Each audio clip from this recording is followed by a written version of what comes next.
Such a cheery sound to start the live stream. Let's make it happier.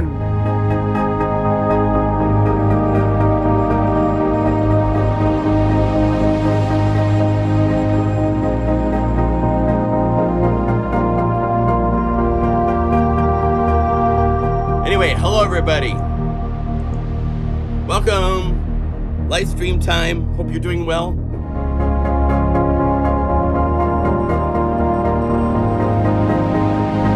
We have a new library we're playing with. Yay! Always fun when there's a new library.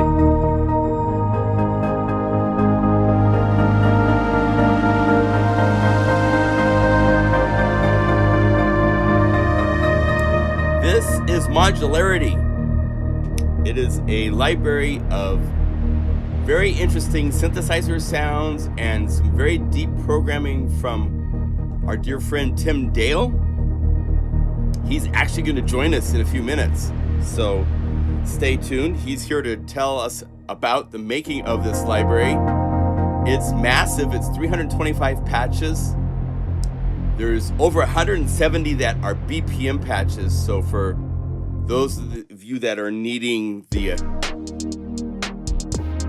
really cool synthy modular, he sampled a whole bunch of semi-modular and modular synthesizers to get all sorts of cool sounds.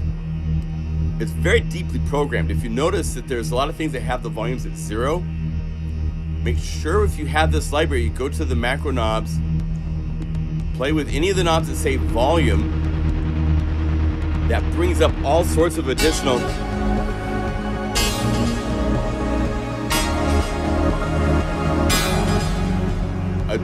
things that will take the patches to all sorts of different directions and adventures. It's a very adventurous library.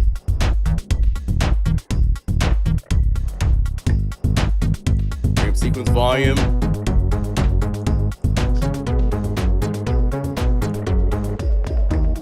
So very fun. So anyway, I hope you're doing well. This library, oh, and Tim is in the chat. There you go. Yay. Really quickly, this is sponsored by my website. Let me do a little promotion. Also, t-shirts. We got Plugin Guru t-shirts. They're really cool and comfy. Really like these. At the website, let me get this size so it's right. If you scroll to the very, very first screen, it's Modularity for upgrading your sonics. Click there. The library is 40% off until February 2nd. So a lot of time, there's some really cool demos. There's a library walkthrough. Here's some of the gear. Not all of this was in the library. Some of these are photos that Tim took at some trade shows and stuff. But a lot of these instruments you see here, the Neutron. You have one of those, Tim. You have just off. You're still off screen, but you have that wood synthesizer that's got the touch panels. Do you own one of those? What small Eurorack case? You talking about? No, the thing that's made out of wood. It's a piece of wood. Oh, the Somateric. No, I don't own one, but somebody let me sample it. So take some samples from it for the library. Yes, it's such a cool looking synth. I mean, it is. I want to get one. It is absolutely amazing. It's so much fun to play. Love it, love it, love it. So it is literally made from a piece of wood, though. Yes, but it makes more than woody sounds. But it's oh yeah. It's a synthesizer. It's just, I love the nature concept of it and stuff like that. So some pieces of gear Tim was able to borrow from friends and places to create all of these really cool. Now the library is kind of two libraries in one. I got it, and I was going to add some bonus patches to it. I wanted to put a little Plugin Guru little contribution to it. And I went through and realized that Tim really went out of his way to make very complex, multi-layer. The number of patches that have 8 layers is, I think, is probably the highest percentage of 8-layer or more patches. There's just all sorts of stuff. So realizing that, I decided to go in the other direction for the bonus patches. And so I made a ton of patches that are just the different instruments that he sampled that he's put together in these really crazy adventures. Just a single layer. even the hits and the pads. So there's like 70 patches that are just the simple elements to go along with the complex patches that, some of these presets have taken days for Tim to make. I mean, a little FM in this library.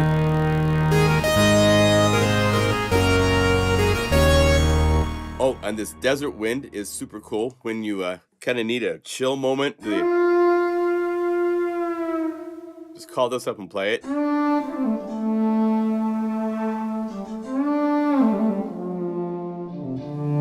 And bring up the mod wheel, and a whole synth orchestra joins you.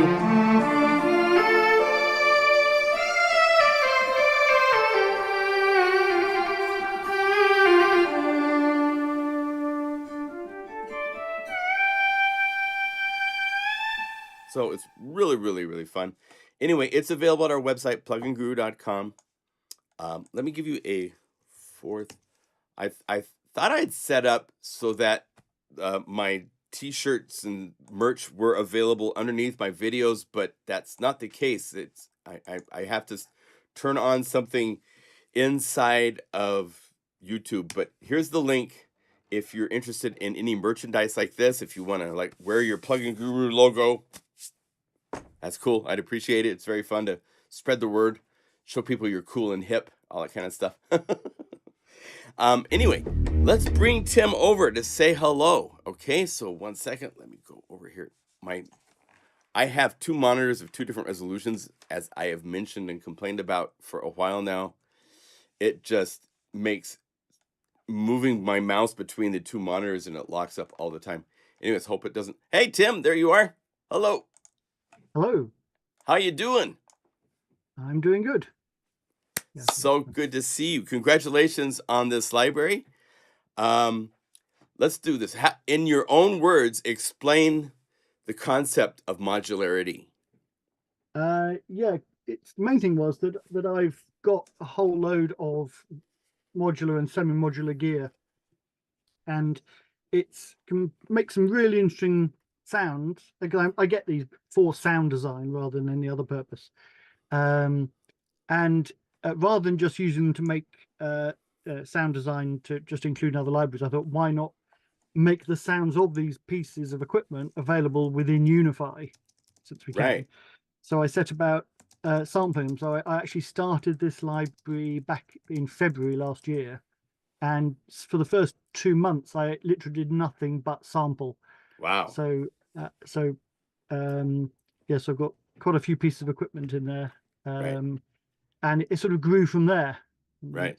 And then I've been going to a lot of shows during the year, things like Super Booth and Synthfest UK, etc., where there's a lot of modular stuff happening, and just being inspired by what people were doing with them. So I've been taking those samples and trying to do the same sort of thing within Unify to make this sound accessible to a much wider range of people. Right. Yeah, it's very fun. I mean, the whole idea of, in a modular system, you have 5 or 6 oscillators that are going to different places and being processed. So that's exactly what you did. And there's so many things that show that off in really cool ways. Hello, Bob. Bob Deddes has joined the chat. All sorts of good things. So when you were making this, what kind of music were you listening to? A lot of live modular performances, and including some people who are doing improvised performances as well. For those in the UK, one of the people that's sort of leading the charge on improvised performances at the moment is Steve Davis, the world champion snooker player. Oh, funny. So I've actually got to meet him, in the process of this. And he sounds far more excited talking about music than he does about snooker. Yes, and a lot of other people as well, just sort of like spending time in modular in music shops, right, literally learning what sort of pieces of gear do and that kind of thing. So it's right. Yeah, but the other thing is suddenly noticing that a lot of modular equipment is making its way into more mainstream music. So watching Glastonbury this year, the Glastonbury Festival, there were quite a number of bands who would be considered more rock bands, including sort of punk rock bands, that had modular gear on the stage with them. Wow. Suddenly, because it's a it as I think I put in the text in the README, it's modular is really great at coming up with your own unique sound because you're putting together basically bits of synthesizer. Right. So it's really, you're designing your own synth. Right. So when I'm going through making now those multi-layer patches, what I'm essentially doing is taking those samples and then creating my own synth out of it. Right. Right. So it's and most synthesizers wouldn't be able to support that because you're using 5, 6, 7 oscillators. Serum is 2 oscillators and a sub-os, So I mean, yeah. Whereas in modular gear, that you've got no limits other than the physical space and the size of your bank balance. So that's the other problem, of course, with modular. It's very expensive. So right. The library, by comparison, I mean, so you're getting the sounds of £1,000 worth of equipment. Yes, easily. Well, sorry, that's just the stuff I own, not including the stuff I borrowed. I mean, the Soma Terra you talk about, that's over 1,000 on its own. So right. And then the other advantage is that with modular gear, you set something up that you like, you have to take a picture of it and then repatch it in the future to call it back up. The patches. Whereas here you sampled it, and now instead of playing one note, you can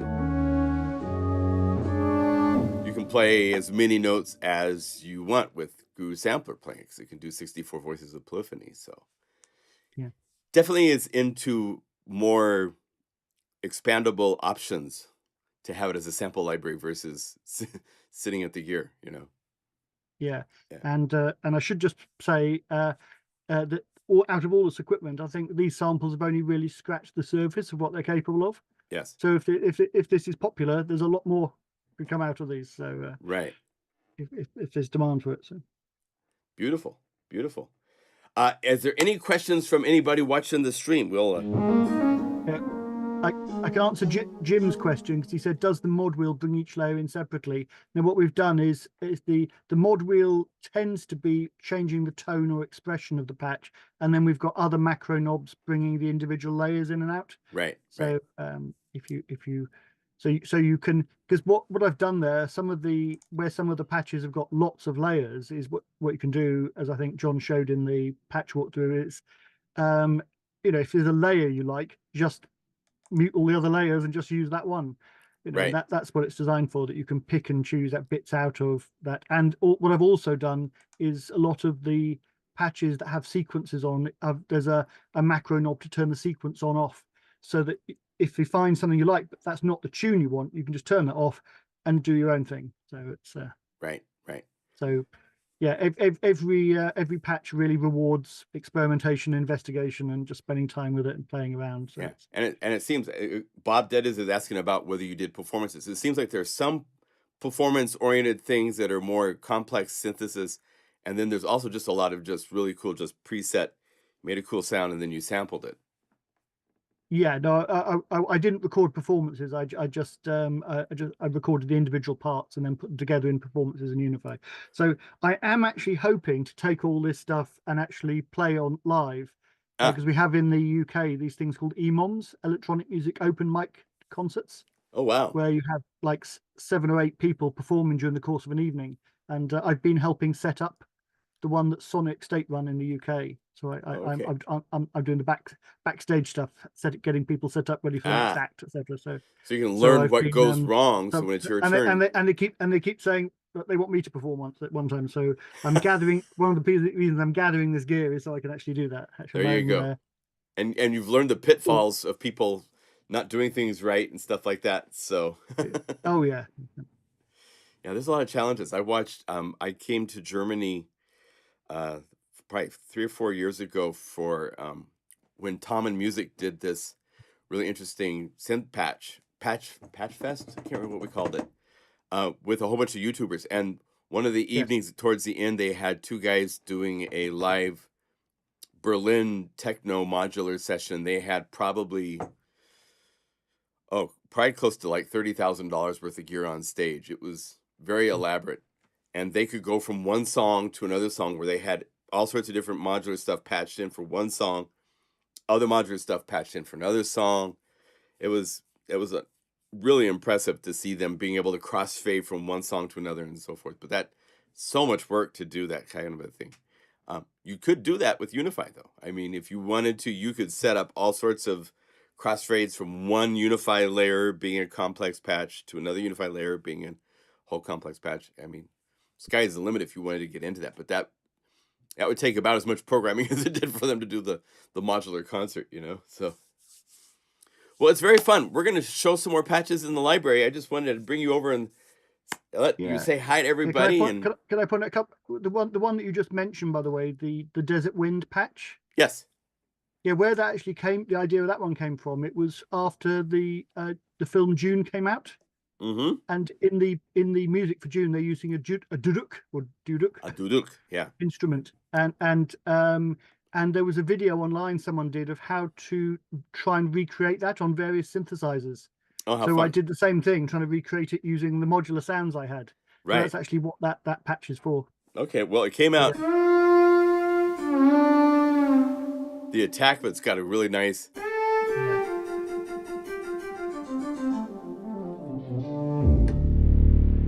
Yeah, there's some.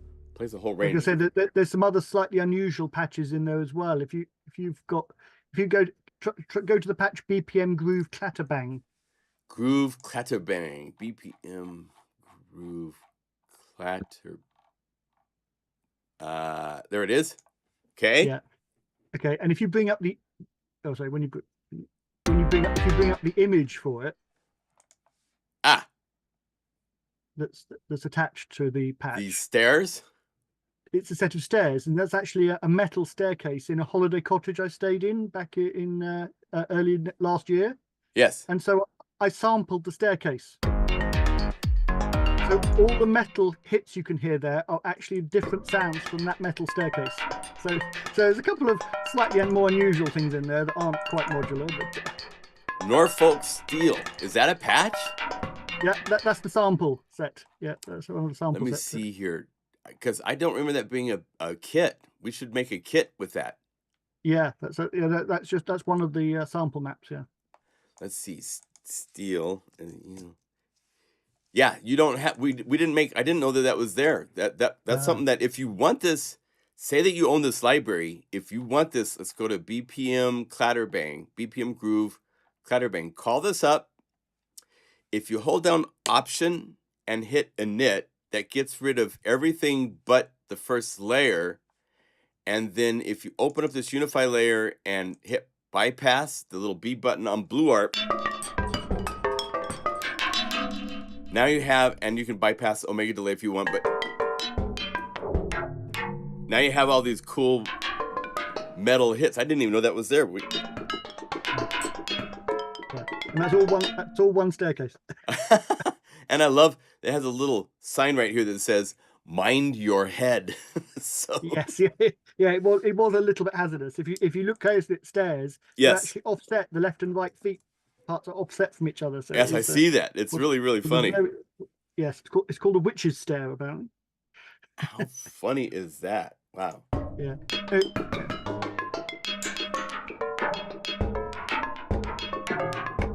Very cool. Yeah. So before I go, did you say you wanted to see the kit? Oh yeah, show us some more stuff. Yeah.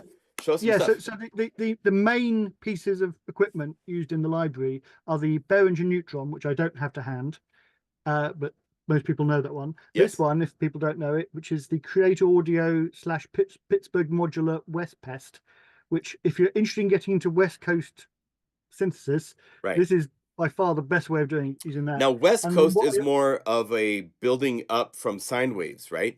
It is, yeah. So it's taking simple waveforms and convolving them and so it's a form of FM rather than taking harmonic rich sounds like sawtooth waves and then having subtracting them, right? And the another one which is very experimental is the Make Noise Strega, which people don't know was made by Alessandro Cortini of 9 Inch Nails. He designed this thing. And then what I did for a lot of the sound samples was combine these two, so you can get some really weird and unusual sounds out of that. and then the other one, this one here, which is the Sonicware Livens 8-bit Warp. So it's all 8-bit sounds. Oh, wow. Okay. And that's gave a sort of very, very retro feel to a lot of the samples in the library. Yeah.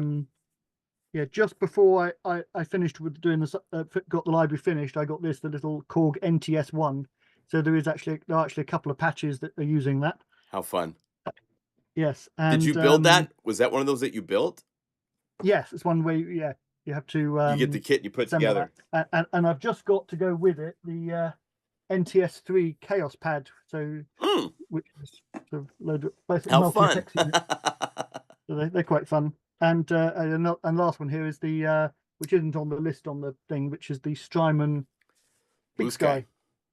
And there's a story behind this. Do you want to?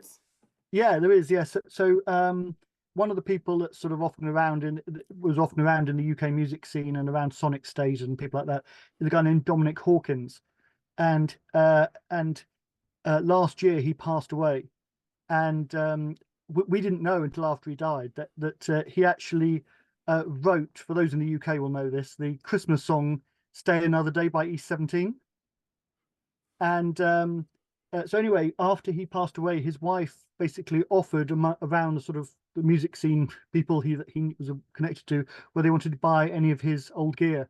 So I actually bought his Strymon Big Sky, which is lovely, something to remember him by. So that's beautiful, and we use that.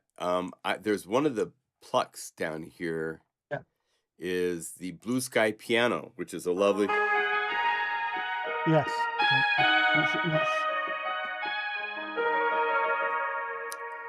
So that's using the Blue Sky. Yes. So that was. Oh. And for those of you curious, let me show you inside a Guru sampler. Tim has organized this so that there's 8-bit emulations. ESC Neutronics are really great. A whole bunch of different tones and rain cloud pads, all sorts of things. The ESQ1, Tim, you own an ESQ1, right? I do, and the story behind that, it's actually just down behind this case here at the moment. Oh. And it's dying. So it's dying. Dying, yeah. So what I did, I'd recorded 6 samples from this for the Tetrasonics library a few years ago. Yes. And I've actually used them on every library since. And then suddenly when I went, because it needed a new battery, and I changed the battery, but after that it would only stay on for a minute once you turned it on. So all the samples that you hear in the library from the ESQ1, apart from the original 6, I had to turn it on, sample before it went off again. Oh my gosh! So that took a couple of days just to record all those out, because I wanted to get the samples done just in case it died completely and could never get it back again. Right. So I'd actually still have those sounds to use. So how fun! So yeah. Yeah. Sometimes you have to deal. When I worked in the Korg distribution office in Southern California, they had a repair center, and they brought in an M1 that the power supply was dying.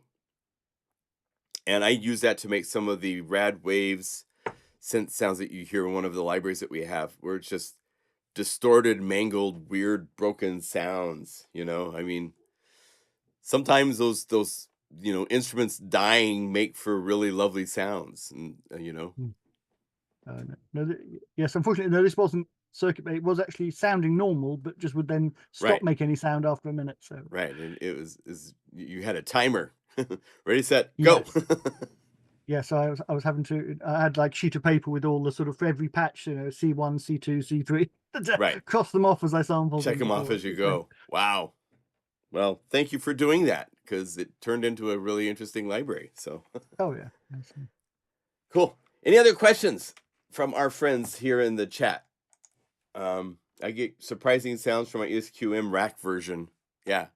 Oh yeah. Yeah. And Sonic stuff always has made unique stuff. So. Oh yeah. I mean, I think I've told the story before, but because it was actually my first synth, and in fact there is actually a patch in the library called Synth My First Synth, where it's a whole load of layers of the ESQ1 layered together.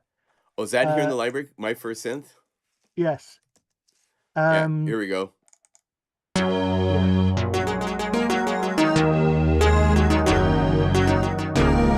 Really good feeling, the ESQ1. So there was my first synth, and I remember when I first got it being just really disappointed, because at the time the sort of like what everyone was trying to aim for was having a synth that could do realistic piano, realistic Right. guitar, Yeah. realistic flute, Yeah. and of course it couldn't. Right. The piano was fairly dreadful, and so I wish now that I hadn't lingered on that and had just got on with what it could do, which was amazing. So Right. Right. Yeah. it's That still came got a out at a great tone to time this day. that was very challenging because the M1 and the early romplers that could Yeah. quickly, without loading from discs, go from strings to pianos came out. And so even when we released the Wave Station at first, there was backlash because we didn't have a piano in it. And so Yeah. very shortly after that, they had to quickly go Wave Station EX, and they added piano samples to it just to make people happy, because it wasn't Yeah. selling very well as just a synthesizer in that time, because the demand was, like you said, for things that could do more. So crazy. Cool. Well, thank you for putting this together. It's a fun library. It's definitely a sonic adventure. And I'll source some more patches from it. And yeah, it's great you're here. Thank you for joining us. Yeah, and I'll stay in the chat if anyone's got any questions. Yes. Okay. Thank you, Tim. Bye all. Bye. See you soon. Bye. Yeah. So there you go. It's a really fun library of deep. He got carried away with the layers in a really nice way. So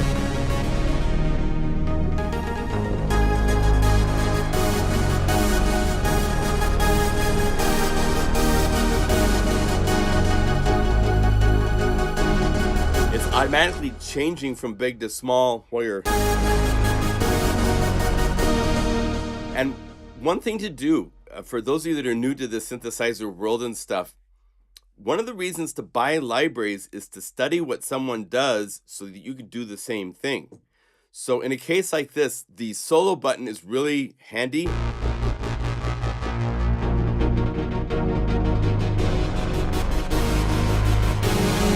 And then open up Guru Sampler and look to see what's going on, and you'll see right away that the cutoff is assigned to the LFO at a very slow rate.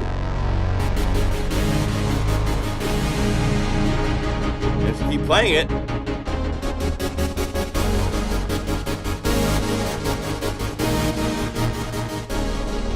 so then you could go, well, I'm doing a song and I want this to be synced. So turn on the sync button and all this stuff and set it to like 4 measures, and you'll have the same thing, but now it's synchronized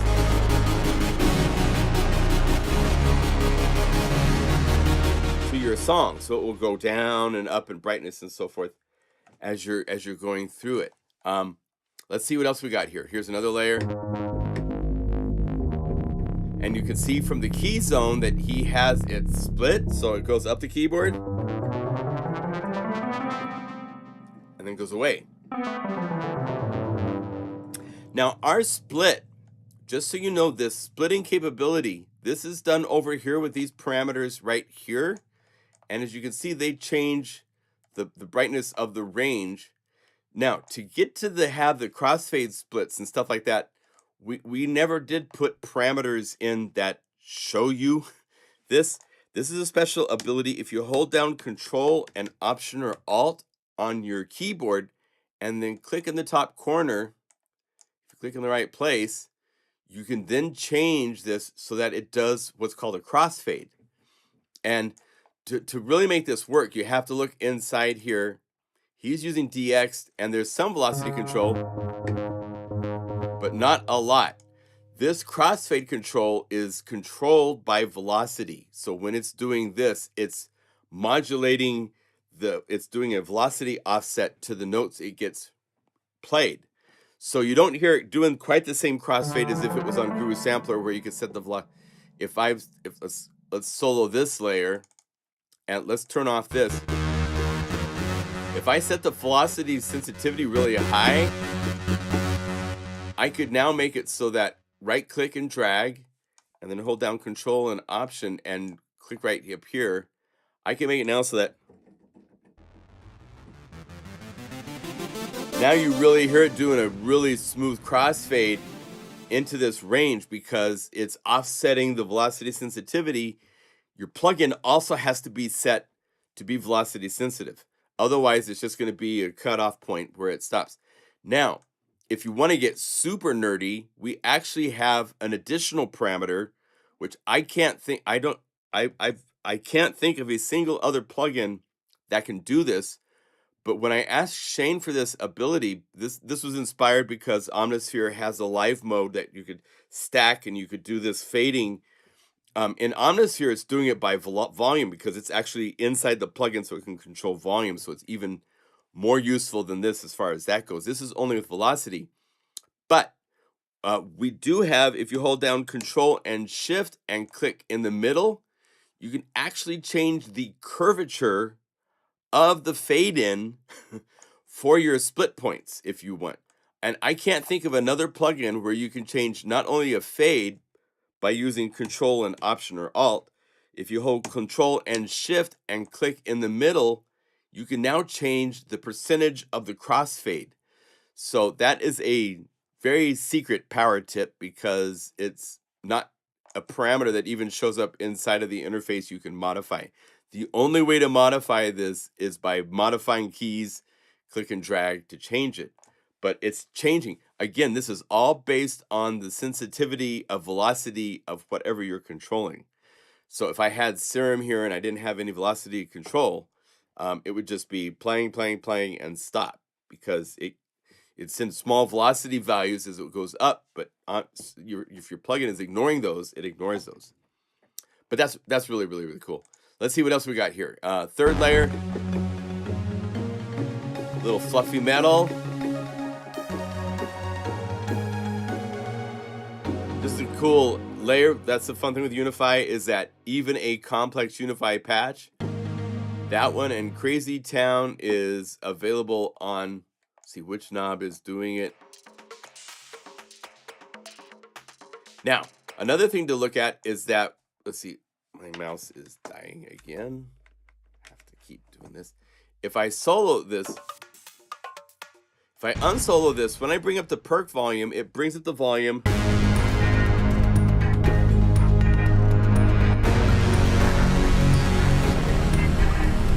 Maybe I want the perk volume to be louder, but the perk volume right now, it's at max. And as you can see, the max it sets it to is minus 12.5. If you want it to get louder, you can right click on the perk volume and this shows you the parameters that Tim set up. He set it up so its maximum volume stops at 12.5. But if I click this and I drag it all the way up to, let's say 0 dB, also, if you click on this so the little blue light is lit, you can double click right here and you can put in the value you want it to be at. So you can be precise if you want. Now it can get even louder.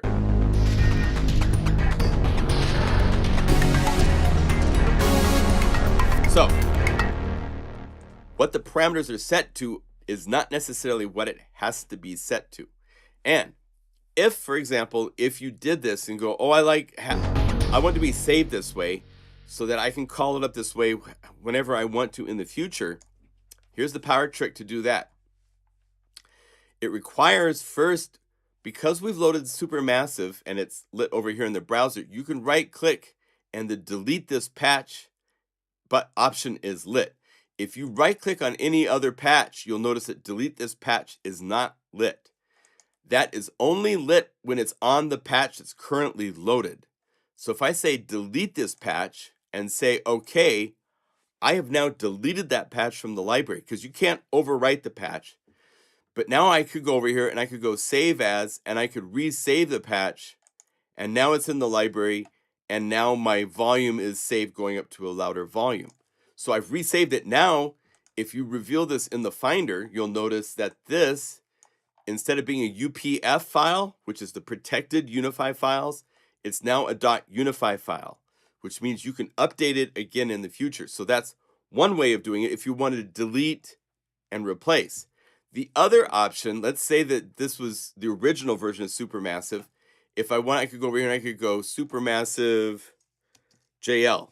Put your initials at the end or change the name either a little or a lot. I could even move it to another library if I wanted to, but just if you move it to another library, remember this is calling upon samples from where it's at. But by doing this, I could go save as, Now it has this supermassive JL save. So I could save it this way too. And this way I'm not deleting the original, but I've made my own version. So a lot of times when I'm playing with these libraries, I'll call up a patch, say I want something to be a little bit different. Maybe I don't want a certain effect that's happening, or I want less of it. Then just click save, add your initials to it. Once you've got it set how you want it to be, save as and save. So you can make your own versions. And you can even go like JL1, JL2 if you make multiple versions. There's all sorts of ways you can do it. But there are a couple of different ways. These are invited templates to work with. And if you want to like modify it,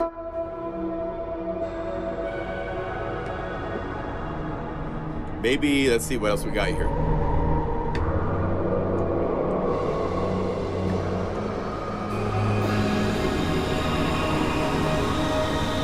Maybe I want that for when I call it up, because that's how I use it in a song. I could go save, JL, click save as, because save as is to save. And if you click update, it's going to give you this. I can't save over this because it's a UPF preset. That's why if you first right click and say delete, now you could go save as and save it again. But the easier way is just JL and then go save as and save. And now I've got a preset where I have the original, which has its version,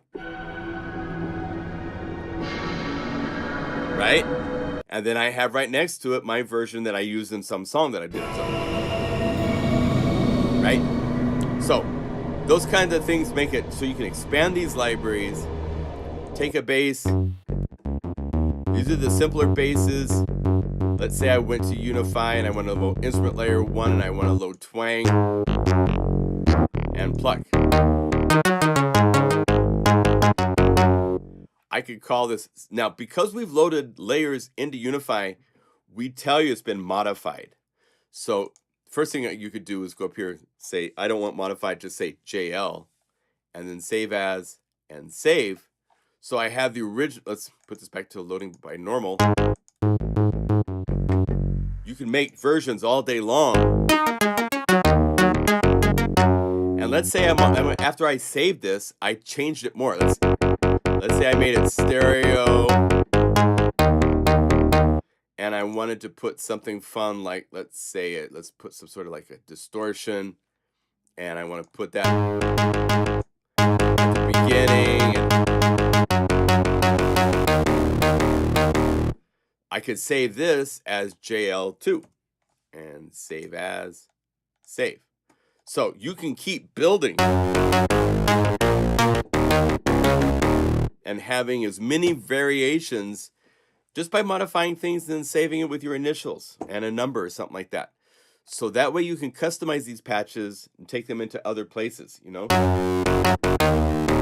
And it's very beefly modular.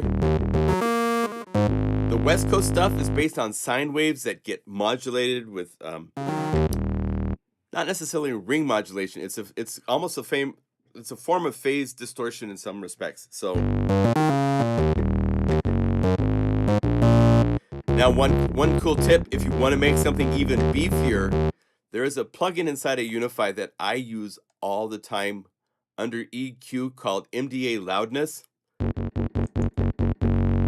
It seems to, I think it monoizes and it emphasizes the low end.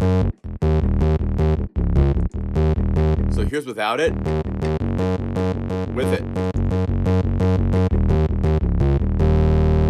It's lovely. I love it. You can put that on almost anything and it makes it sound better. It's one of these magical tricks, you know?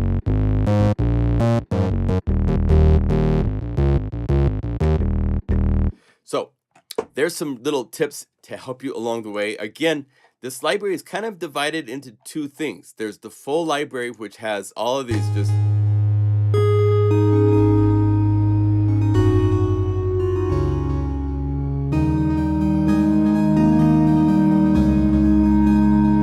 then any macro knobs that say volume, that is your clue that it's going to bring up the volume of something in this.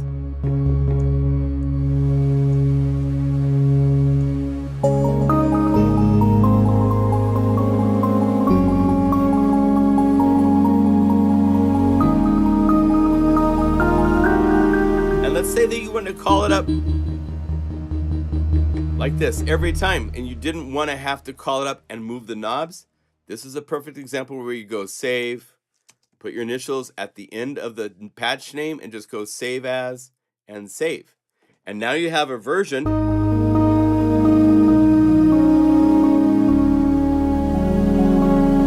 modified to work the way you want it to work.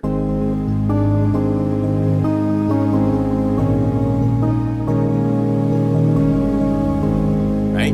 So, hopefully those little tips will help you out along the way.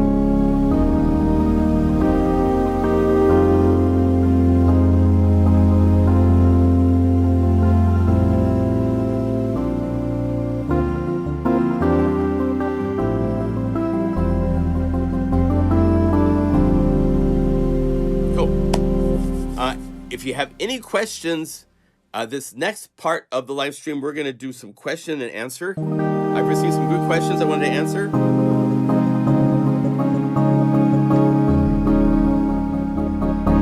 The first question actually works really well with this patch that I'm showing right now. So let me find if I have the question. I think it's this one right here. This is from Andy. I've omitted last names so that people are first names I'm showing. But Andy is asking a question that is common to many people. I'm using a fully weighted Studio Logic SL88, which brings a whole new feel to Unify. However, as it is fully weighted, I need to adjust the velocity curve on every individual layer to an 88-note weighted one to maximize the expressions. Can I change the velocity curve globally for all layers in one move? The answer is yes, you can. There is, if you hit the settings, right here in the middle, it says velocity curves. And if you double click this, you can see the presets. We have all these different presets that we've created based on different things. You can also just click and drag to change this. If you bring this down, what it does is it gives more priority to lower velocities. If you bring it up, it gives more priority to the higher velocities, so it gets to these higher velocity ranges quicker. So now it's, even when I play soft, and this is live, I can even play this sound and listen to this right now. Now it's really sensitive, so I can get into.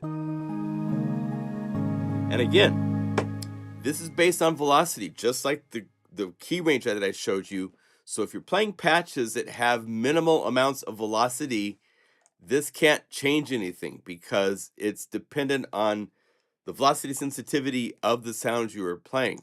So if I hit reset, if we go to the piano, go to the standard library, go to key, and this first option at the top of the range for the Church Steinway.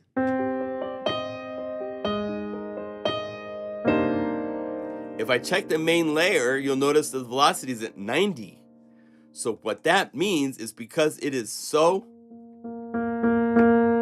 if I change this to be like this, it's going to be super soft for a ton of the range. And I have to really whack it. Most of it's now living in the soft range because I've given all of this, way more than half of it, to like half of the velocity range. And when you're playing a MIDI keyboard, I don't know if you know this or not, your lowest, softest notes are actually probably starting right about here. It's very rare, unless you're very careful and play very slowly, that you get into the lower velocity ranges of your keyboard control dynamics. But this is a global setting that if you set this, if I go like this and I close, let's quit Unify. So I say quit because I'm using it in standalone mode. If I call this back up, if I go to the velocity curve page on the settings, let's go down here. The velocity curve is still set. So you can set this, and now when you do this, make sure you don't have another plugin version of Unify open. Like I'm using Logic Pro, right? When I quit Logic, we quickly spit out our settings for the settings, and it might overwrite this. So you only do this when you have one version of Unify open. But if you adjust your velocity curve on the settings page and then quit Unify and call it back up, it will remember the velocity settings forever. So if you have a particular keyboard, if you have a soft touch, if you have a hard touch and you want to adjust it, you can use this setting right here to adjust the touch of how Unify handles all incoming MIDI. You also notice if I change this to be like a really big curvy shape like that, right? It doesn't change the curve here. The curve here is the same as it was saved for every patch. So this is all the same. Let's see if I can find something that's but you can,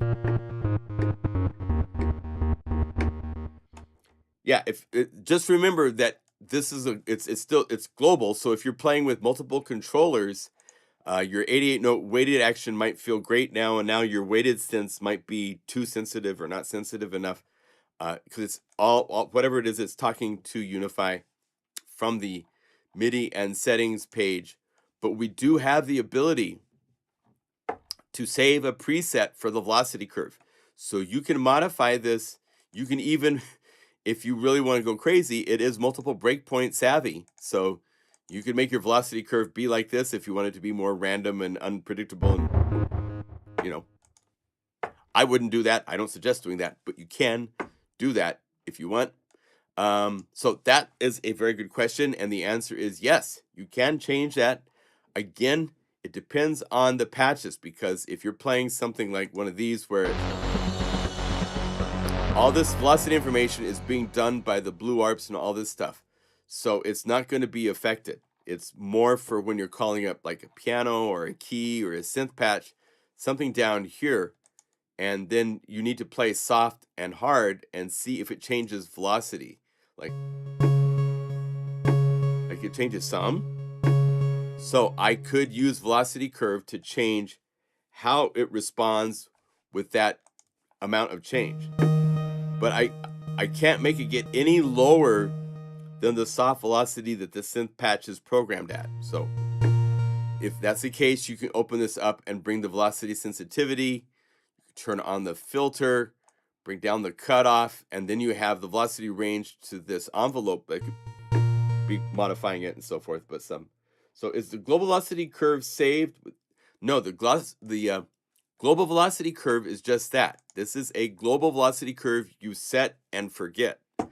So when you set this, that means all MIDI data is going to be affected with this velocity curve before it gets to these velocity curves, which are saved with the patch. We're not changing that.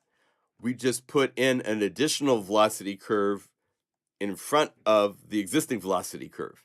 So you can do kind of a God mode global changing of how velocity is received inside of Unify if you need to adjust it for a weighted action or a lightweight action or so forth. So hi, Unbarred Gates. How you doing? Welcome. It's our live stream.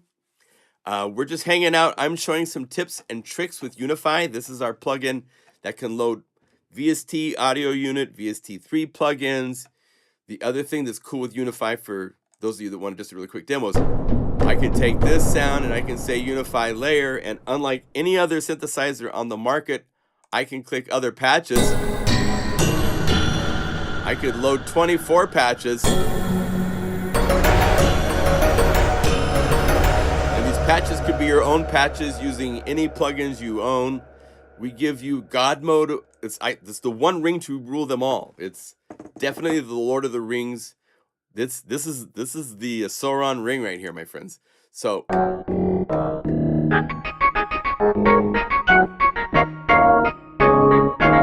right, second question. I have two questions that were sent by email, and then if you guys pop up some questions, we can definitely answer them as well. Here's another question. My name is Mark. This is a lovely email, by the way. I have been a fan and avid user of Unify almost since day one. Love this plugin. Yay. I have talked with you several times after I bought Unify and have enjoyed our conversations. I even made some demos for you, which he did, which is really, really cool. After using Unify as long as I finally have taken the action to ask you a very important question that pertains to my use of the BPM drum patterns in Unify. I absolutely love the quality of your samples. I just think they're top notch and so original sounding. I own all your drum libraries. Thank you, Mark. I will quite often go to them at the start of a project, but have to manually recreate the grooves using another drum sampler because in my work as a sync producer, I need to be able to separate the individual parts of the groove. However, your grooves are controlled by a single MIDI file and played on a single key. For the most part, that is correct. Not always, but yes.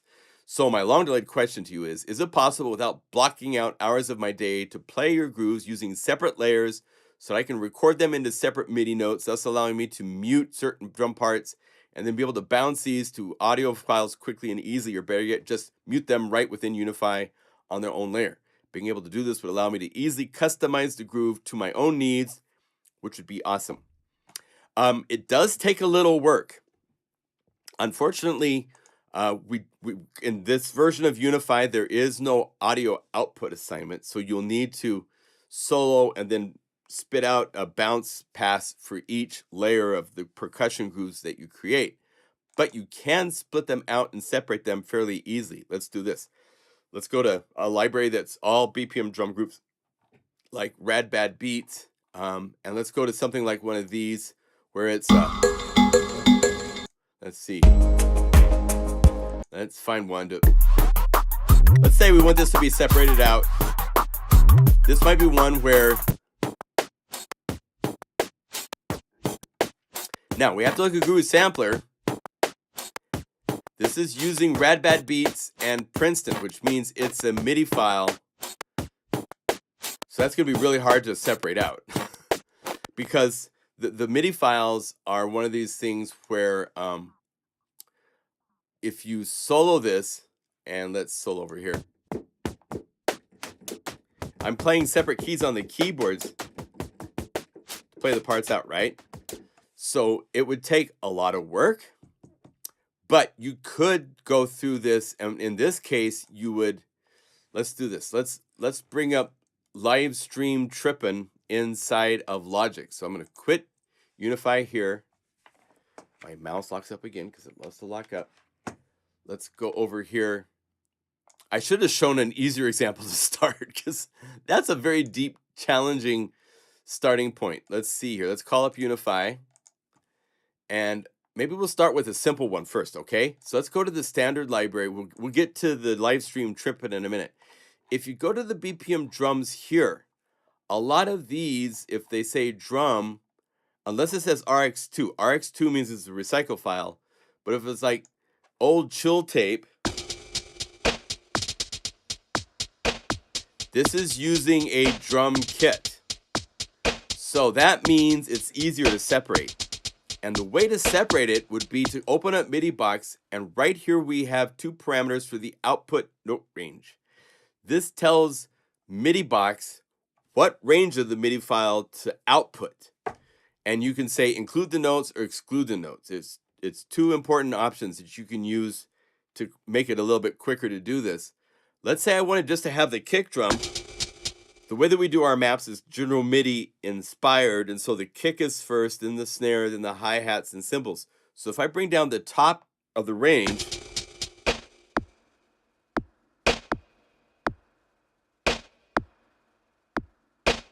keep going down, there. I've limited it to just the kick. So at this point, my mouse locks up again. Thank you very much. I could now take this. This is the kick. So I would be able to like double click here and say kick. And then duplicate this layer. Say duplicate the layer. Mute the kick. Open up MIDI box. And instead of include notes, we could say exclude notes. And now it plays everything but the kick. But I want to separate this out more, right? I'm trying to get this so that I have the snare and each thing is a separate layer. So I'm going to bring this up till the kick drum goes away, which would be F sharp or G, right? And G1, there's the snare. So now I have the snare. So I could say, double click this and call this the snare. And then let's duplicate this one more time, mute this. And I believe I could probably bring everything up above this and then a little bit more above that. There's actually another snare in there. Hear that? So let's see. There. So now I have the crash cymbal and the hi-hats. Let me go back to this one and change my MIDI box, bring up the top range so I get that other snare. There's just one snare. There. Now it sounds like it's bringing in both of the snares. It's just a little bit above that I played 2 notes, right? So the last thing I need to do is I want the crash cymbal, the hi-hats to be separate. So I could say, go over here to MIDI box, bring down the high note.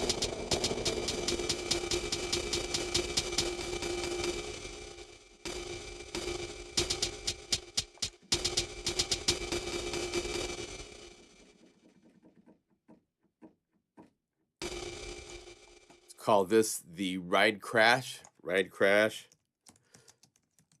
So you can do this. It is not a fast process, but it's not hours per se to do this. It can be done fairly quickly, but you could limit this key range.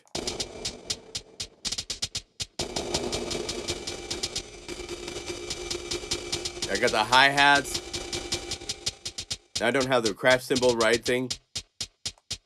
So here's the hi-hats. And now if I turn these all on, I now have 4 layers. And the cool thing is now that I've taken it to the separate layers, I could actually,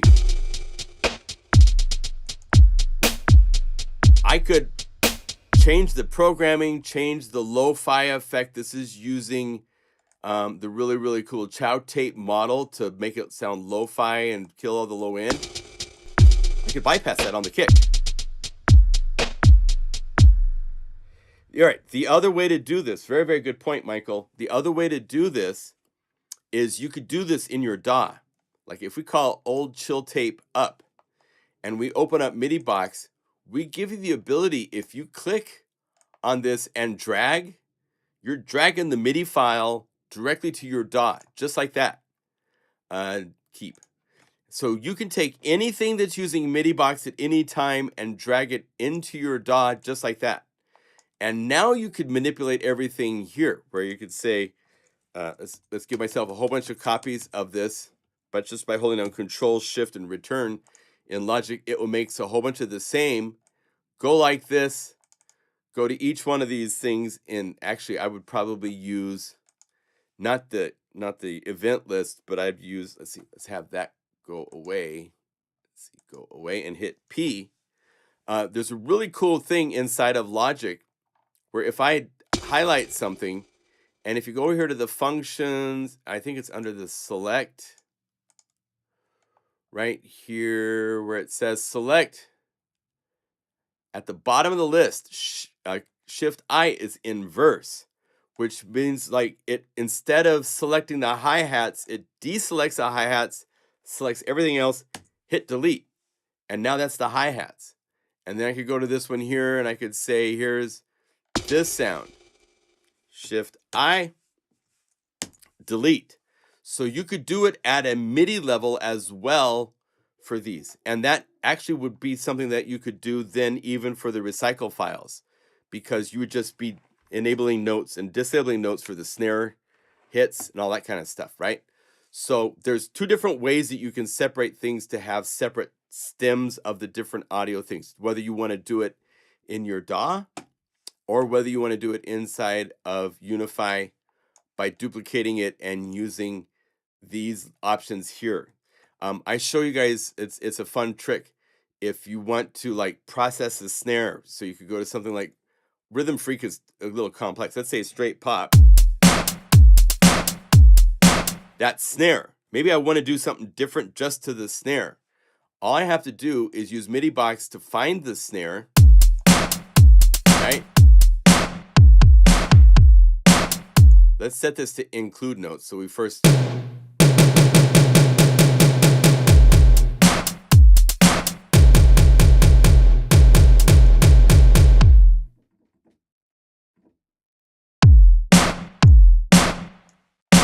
There. I found the snare. Now, I can say keep that one as the snare and then say duplicate. And the second layer, just go in here and say exclude. And now I have 2 layers, one that has the snare for the... I have that tom for the crash hit, so I think we would... oh, wait. I would probably want to, like, there's other ways you could, like, probably key range here. No, that wouldn't do it. How would I do? I'd have to separate it out in other ways. Anyway, but for the snare, now I have the snare separated, which is the goal. So then I could go over here.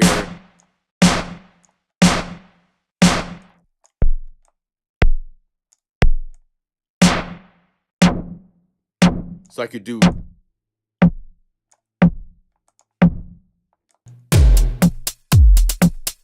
right?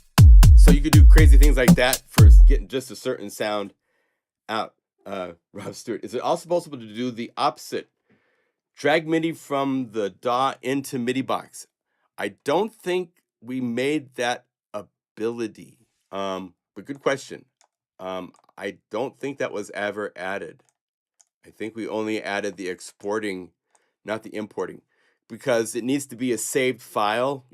MIDI box is based on saving a file. It doesn't make files inside of itself. That would have required more programming on Shane's part. I don't think he did that. So if I drag this here, yeah, it doesn't see it or recognize it in any way, because it's all based in MIDI box on a file existing. And dragging it the other way, it would have to make a file internally, and it doesn't do that. So no, it can't go the other way, sadly. But for that, all you have to do is export as a MIDI file, and now you can load it. When you go to clicking here to load, it opens up a standard loading, so you can just drag the MIDI file from your desktop or wherever to select it and then load it. But is there a subfolder within the Unify folder that contains all the MIDI files? So everything MIDI file-wise is based on the libraries. So if we open up the Reveal Finder and we right-click out to libraries, we don't have a standard MIDI file depository outside of the other ones. Now, the Unify standard library that comes shipped when you install Unify has a MIDI files folder, and that's where all of the MIDI files are at that were used inside of the factory programming that we did. If you want, it's really easy to just take this MIDI files folder and save it somewhere else. My mouse is acting up again. I'm gonna have to buy some new monitor. The challenge is I have a 4K monitor and I have a 1080 monitor, and so my mouse is always just, and it seems to be worse lately. I don't know. It's very strange. So yeah, the MIDI files are per library. So if you go to Mega Magic Harp, there's a whole bunch of MIDI files for Mega Magic Harp for all the glisses, all that kind of stuff. Why is it? See, it wasn't this bad in the past. I mean, I've gone entire live streams with never having to unplug and plug my mouse, and now I have to do it all the time. But all of these BPM ARPs for all these inversions, and these are all MIDI files. Those are all found if you right-click inside of the Mega Magic Harp library in the MIDI files folder. And yeah, you can drag those somewhere else. Make sure you leave a MIDI files folder here, because the way Unify works, it's a hard connection to a file at a specific location, and it can be anywhere. It doesn't have to be inside of the specific folder. We have it set. If you say Mega Magic Harp, if you just click this, it by default goes to the Mega Magic Harp MIDI files first. So it gives you the chance to do that if you select a specific library first. If you just click here, it will open up a Finder on its own and stuff like that. So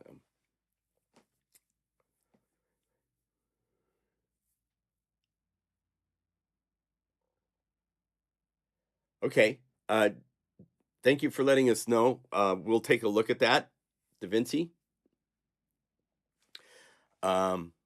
New software comes out, and all of a sudden, unexpected things can happen. We'll need to check to see if it's something we're doing or if it's, chances are it's something MuseScore is doing that they need to update.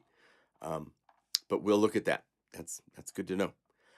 So yeah, MIDI files and how to deal with them. You know, MIDI box is very flexible, but the place where it's not flexible is the files have to be someplace and stay there. So if you do use MIDI files outside of Unify, I would highly suggest making some sort of a location on your computer that you make a folder, put MIDI files in there. That way it's, you know that you're going to be looking in that folder for the MIDI file. If you need to, in the future, move it to a folder for the plugin to work and stuff like that. Yeah. Well, yeah. Now, DaVinci, you might want to, as Kindle is saying, you might want to let everybody on the forum know. Due to dust and debris.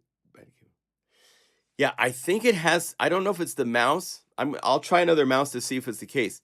But when I disconnect and reconnect, the resolution between my two monitors actually changes in a way. So I have a feeling it has to do with going between this being a 4K monitor, so it's 4 times the resolution of my other monitor. And when I drag it over to try to go over there, as you can see, it just locked up. So I click and I drag and things change in resolution. So I think it's a resolution issue between, and they even say if you go to the settings, if you have different resolutions, it can cause, but it might be the mouse. So maybe I'll try plugging another mouse and see if that works. Thanks for that possible suggestion there, Vinder. I appreciate that. Yeah. All right. Any other questions? I think we have covered everything I wanted to cover in the live stream. Oh, there's one last thing I wanted to talk about, and that's just the sad thing of these fires in California that are going on. Have some patches downloaded but don't work, and it says missing VSTs. Okay, so that's a good question. If you download, and let's say that you've downloaded something like a unified library, and you try to use it. Let's see. Let's go over here, and well, I'll make it more basic. If you go to the Plugin Guru page, right, and you go to Unify, and you scroll down here, you will see we have now over 100 plugins. These are the factory patches for all of these in VST format. You'll see some say VST2, some say VST3. So that's the format that has to be known to Unify. And if you put those patches into Unify and you click to load it and it says you're missing the VST2 version, then you need to go over here to the little plugin. And let's say it's Plasmonic. So scroll down here to the P's. I have just a couple plugins in here. But if we get to Plasmonic, I just had the VST3. If it said it need, now in the case of Plasmonic, it's looking for the VST3 plugin. Let's say this said VST2, then there's a couple options. The solution is you need to let Unify know about the VST2 version of that plugin or the VST3. So if you go to your, let's see, if we go to my main computer desktop, if you go here, go to libraries, on the Mac, it's under audio and then plugins. This is where you find where all the plugins are at that are installed. And if we needed the VST2 version, then open up VST2. Let's see, Plasmonic. Let's see if I even have that loaded in here. I might not, because I think Plasmonic only comes with the VST3. But let's say that there's a plugin, for example, that I needed that's not inside of Unify. All I have to do to get that to work, there's a couple options. One is you can scan the entire VST2 folder, which will load all of the VST2 plugins that are found inside of both here, and if you go to the my J Limco is the name of my home, and if I go up here and hold down Option under Go, I can go to my library folder, which is hidden otherwise, and go to a separate audio, which is specific to each person that's set up, and you'll see there's plugins. I delete everything from here and move them on purpose to the main VST3 components folders. any of these, if you just need one file to be loaded, you can just click, drag it over the interface of Unify when it's on its plugin page, and let up. It'll scan it, and it will add it just like that. So you need to make sure you have a particular plugin in the particular required format known to Unify. And you might, if it says it's missing it, then that just means it hasn't gotten that one loaded.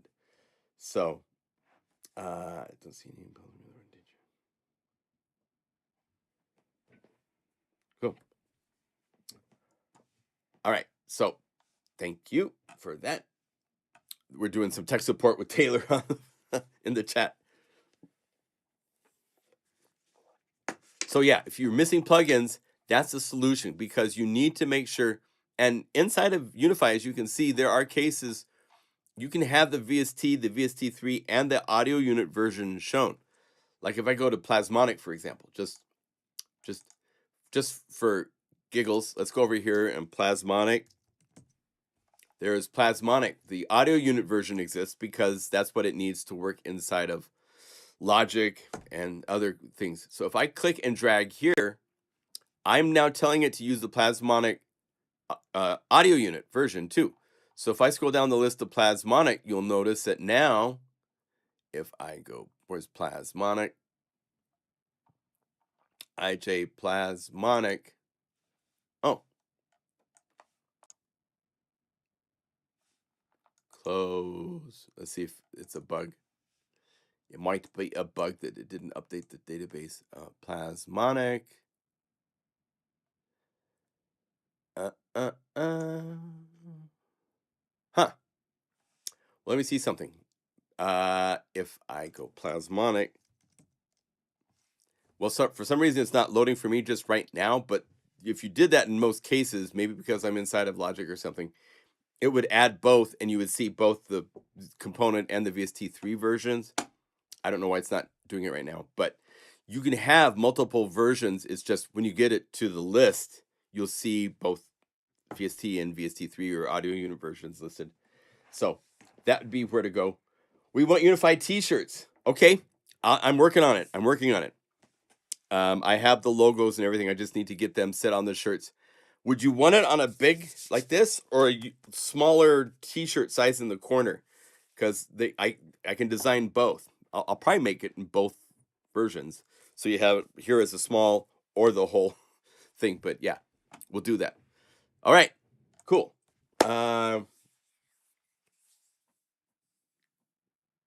Cool. If you have any other questions, pop them up. Impossible to use Noir? No, Noir works just fine. Noir is a contact instrument. So that means you have to have contact loaded. And I have contact 7. So if I load contact here, let's close that. It takes it a second to load contact because it's got a lot of things it has to load to get it to work. Hello?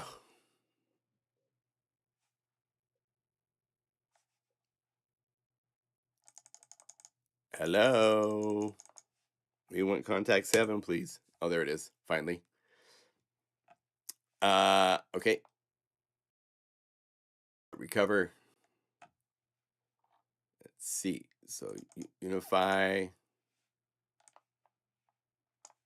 What happened? I'm not using the standalone. I'm still here. So if I say contact, hello.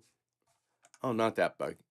There's something weird inside of my Windows monitoring system is messed up. So let's go to the standalone version of Unify. If I go over here and I say contact, it should load up. There we go. And that was much faster. If you go to native instruments and go down the list, I have under in Noir. And it will load it and play just fine. Oh, Noir Unified. Oh, good question. Let's find out. So let's go over here. If I go to the Dropbox folder for the Unified libraries,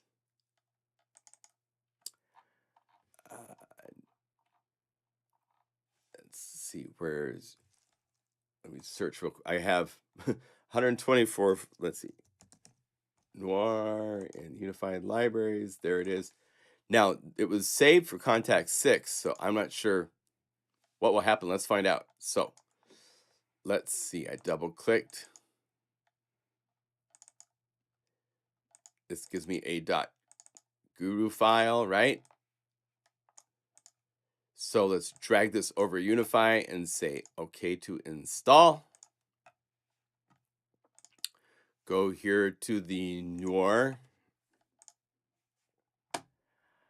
Unable to load the VST. Okay, so if it says that, then that means I need to have the let's see, if I go to contact,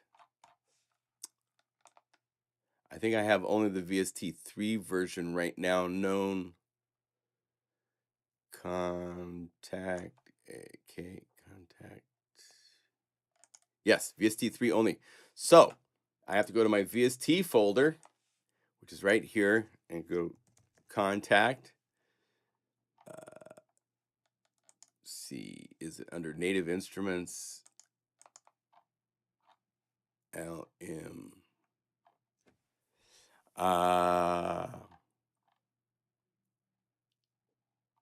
Maybe. Huh. Maybe it's only VST3 now? Did they do that? Or maybe I didn't install it. You would need to have the VST2. This might be a case where, because they have a complete control in VST, but I don't see a VST2 version. So we might have a problem there. We're going to have to do some resaving of all the unified libraries that are in VST format when they stop supporting VST2 format. That might be the case here. It's looking for the VST2, which we favored at one point in the development of Unify. And as we've gone along the last, this Unify is going to be 5 years old in 9 days. Can you believe it? And in that time, there's serious pressure from Steinberg to stop making VST2 plugins.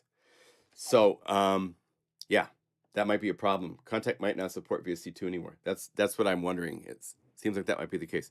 And so I'm sorry. I'll have to go through and resave all 77 patches again to the VST3 version of Contact. So we'll do that at some point. I'm not doing that right now. So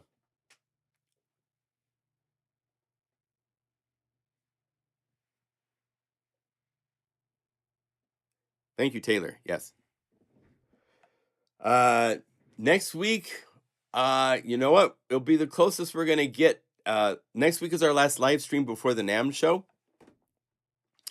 So yeah, maybe we'll do a little celebration for Unify almost being 5, because it was like January.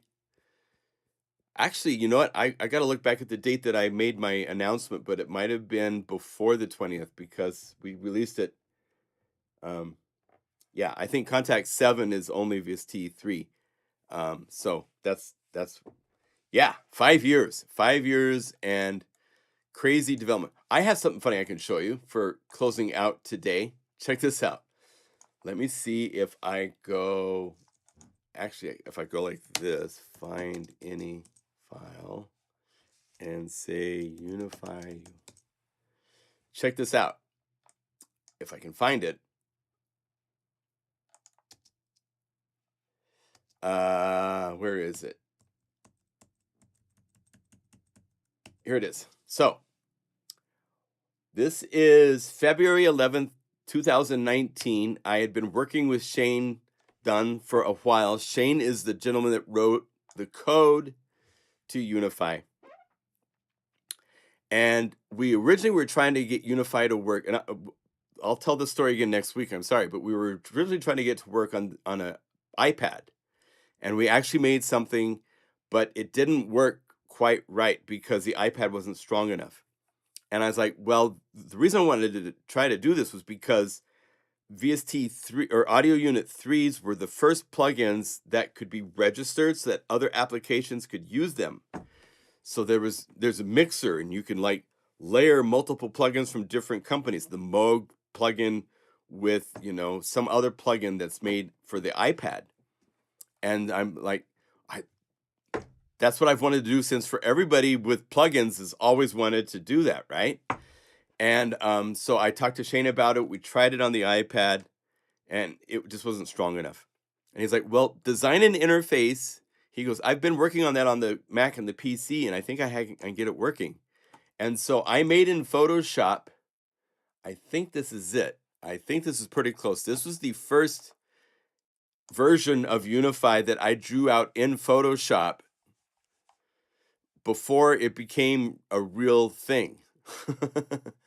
Or maybe this might have been a working version. I have to look and see. Before next week, I'll see if I can find other things. But the early versions of Unify look like this. And then from there, we got my graphic artist, what's his name, involved. Oh, Matt Wachowski.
All right. I think we're back. I hear myself again. So sorry about that.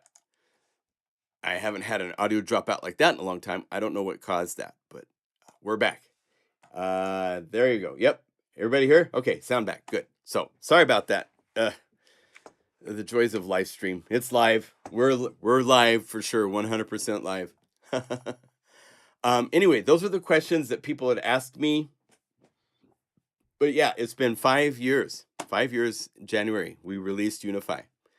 And it has grown considerably. We felt really bad with the first version of Unify because it was fairly buggy.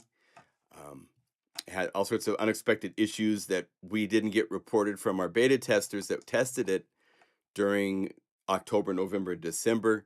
So we quickly tried to fix things. And then Shane felt like he needed to do some, like, I'm sorry, so here's some really cool things. So we added free MIDI effects and stuff. We'll talk about all this next week, so I don't want to get too deep into it, but free t-shirts next week. I wish. Yeah, you're back. Okay, good. Glad we're back. Any questions? If not, we're going to maybe cut out just a little bit early this time. We'll have Roku TVs. Right. That's an interesting idea. Yeah, I was looking during Christmas at the big curved monitors and almost went that way, but I'm used to a taller monitor. I'm not quite ready to scrunch. And the curve, I do a lot of graphic design. The curve, I see it skewing. Even at Costco, the display for the monitor, the text was like not in its right aspect ratio and stuff like that. But anyway, I hope these tips helped. Give you some suggestions on things to do. Don't forget the curvature is right here for the velocity curve that's global. If you right click, you can change the key range. Those same parameters are available right here. If you move these, this is velocity. And so you'll see a little window over here. If you have it at anything other than 0 for minimum and 127 for max, it will stay lit up over here on the left side of the interface to show you the key range. So you can limit the key range to be a certain part of the key range. We use this a lot for a lot of the patches, like inside of Purity. I use this for the new Ballerina, which has 3 different velocities I sampled. Actually, I didn't do it for this. I did it for some other things. What else did I do? But you could. If I said hard, then I could bring up the soft velocity so that this is just in the higher range. Let's say 106. Then I could right click and say load the medium velocity and then have the maximum velocity range stop at 105. So that way 105 is here. The next one is 106. So when I play soft, it's here. When I play above 105, for the VS, I cheated a little bit and I made one super patch, which I put the velocity ranges in when making the sample map. And I don't usually do that because Unify is not able to share the same samples between multi-sound sets, which means this velocity switching version takes up the same amount of memory as these 3 separate versions here. We never did figure out and get it implemented to where it could share. That's one of the things on our list for Unify 2. So all sorts of stuff.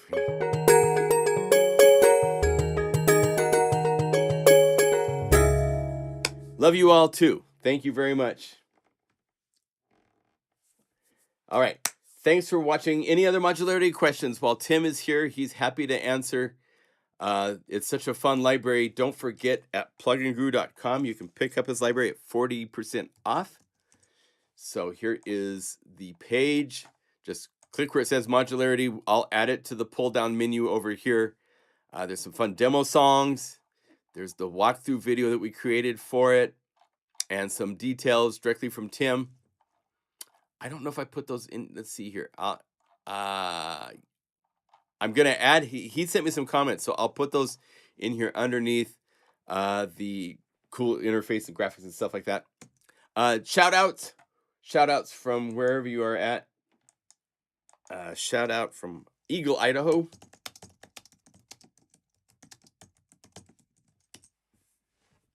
Hi, Rob.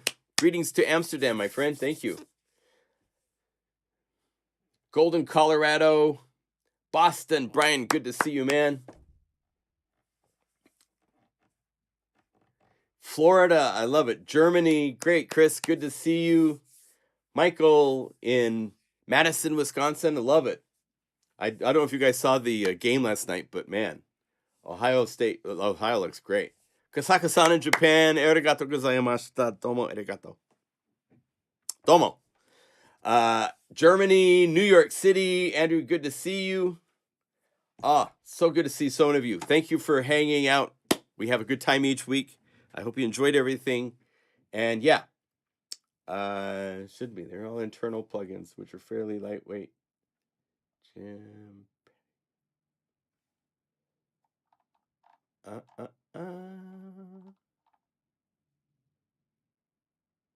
Yes. So one thing that's great with Unify, Jim Pettigrew is asking that, you know, when you start seeing lots of oscillators in patches, you're like, okay, well, that's going to be like really hard on the computer and CPU. Unify is super, super efficient. All of these plugins are so efficient that it's hardly even doing much compared to like if you called up Vital or other plugins that are playing 2 or 3 oscillators with more complex synthesis. They will eat up a lot more processing power than 8 oscillators and effects and everything inside of Unify to play the patches Tim made. So it's very, very efficient. You won't have any problems, especially stuff like this. It's one note. It's a BPM groove. So you play one note.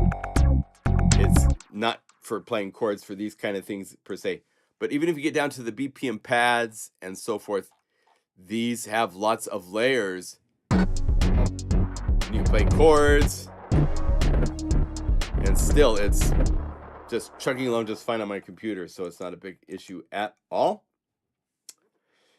Yeah, third-party plugins are iffy. Yeah, good point. Good point. Shout out from Brussels. Good to see you, JD Sub. I remember you mentioned introducing your rack. Yeah. Yep. Okay. Talk to you guys later. Have a great creative week. My heart and my prayers go out to all in Los Angeles. I have a number of friends that have lost everything, pianos, their studios, their homes. They're still okay, health-wise, thank goodness. I have other friends that are loading up in Encino, of all places, loading up their pianos to move to storage just in case, because they're getting in Encino, in the middle of populated areas, the fire's getting to where it's evacuating even them. It's shocking. I never thought we would see this happen. Thank you, Andrew. Andrew, love you too, man. It's very sad. So sad. Bob Clearmountain lost his studio where he did the mixing on all of these albums that he's done in the last 10 years, something like that. Star Perotti, a dear friend of mine, she had a 19 Steinway. I played that piano. I've sat in her studio and played. Incredible. Amazing piano. And it's not with us anymore. So, yeah, I'm wondering that too. This is one of those things, especially when you think about a lot of the people that live in those houses. A lot of those houses are older houses that people bought when it was like $40,000, and now it's $3 million, right?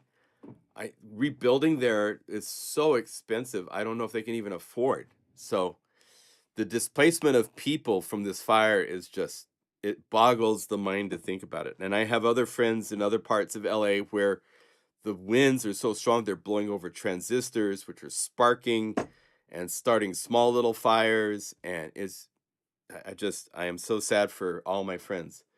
So if you're in LA, I'm praying for you. All of us are praying for you. It's crazy. And yeah, this is going to bankrupt all the fire insurance companies and stuff like that, I think. So I'm glad the government is stepping in and saying we're going to help. But man, it's huge. It's huge. It's huge. Crazy. So it's so sad. All right. Prayers to everybody out there to be safe. Keep creative. We're here for you. If we can help in any ways, let us know, please. Yeah. 1927 Steinway from MGM. Yeah, it was an incredible piano. That piano literally caused you to cry when you played it. It just sang. It's an incredible loss. It's been a hard week to finish this library, to be honest, because of all this happening. And my friends, I have friends that would like, check this out. This is a photo from Star Prodi's house 2 days before, like one day before. The next day they were getting ready for a studio session. They look up and it's just up here on the hill and they have to leave. Just hard to believe. It's hard to believe anything like this could happen and not be able to be stopped. All right. Bless you all. I'll see you all next week. Have a great creative week. And thank you as always for your support. Tim appreciates it. I appreciate it so much. To get to do what we love is a blessing. And so we thank you. All right. See you later.